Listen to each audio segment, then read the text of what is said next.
ઓઇલના ધંધામાં નફો અપાવવાનું કહી કરોડો રૂપિયા પડાવી લેનારને ઉત્તરાયણ પોલીસે ઝડપી પાડી સળિયા પાછળ ધકેલી દીધો છે। ઉત્તરાયણ પોલીસ પાસેથી મળતી માહિતી મુજબ મોટા વરાછા વિસ્તારમાં રહેતા અને અંકલેશ્વર જીઆઈડીસીમાં પેપર કંપની ચલાવતા ભરત ઇન્સુ સાથે છેતરપિંડી થઈ હતી। ભરત ઇન્સુને 2022માં દિનેશ પાડલિયા થકી પ્રવીણ ભાલોડિયા સાથે સંપર્ક થયો હતો, જેમાં પ્રવીણ વડોદરા એટલાન્ટિક ઇન્ડસ્ટ્રીમાં ઓઇલનો વેપાર કરતો હતો અને પ્રવીણે ફરિયાદી ભરત ઇન્સુને ઓઇલનો ધંધો કરવાની સલાહ આપી હતી। ઓઇલના ધંધામાં વાર્ષિક 25% નફો છે એવું કહીને પ્રવીણે ભરત ઇન્સુ પાસેથી 1.10 કરોડ રૂપિયા ટુકડે ટુકડે લીધા હતા।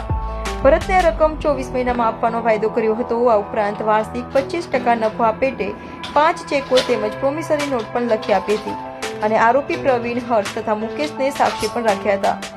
જોકે 1 વર્ષ થયા છતાં પણ ફરિયાદીને પોતાનું પેમેન્ટ પરત ન મળતા તેમણે પ્રવીણ પાસેથી પૈસા માંગ્યા હતા અને પ્રવીણે પૈસા ન આપતા ફરિયાદીએ પોતે છેતરાઈ હોવાથી પ્રવીણ ભાલોડિયા, હર્ષ ભાલોડિયા અને મુકેશ પાંચાણી સામે ઉત્તરાયણ પોલીસ સ્ટેશનમાં ફરિયાદ નોંધાવતા ઉત્તરાયણ પોલીસે આ સમગ્ર મામલે પ્રવીણ ભાલોડિયાની ધરપકડ કરી વધુ તપાસ હાથ ધરી છે।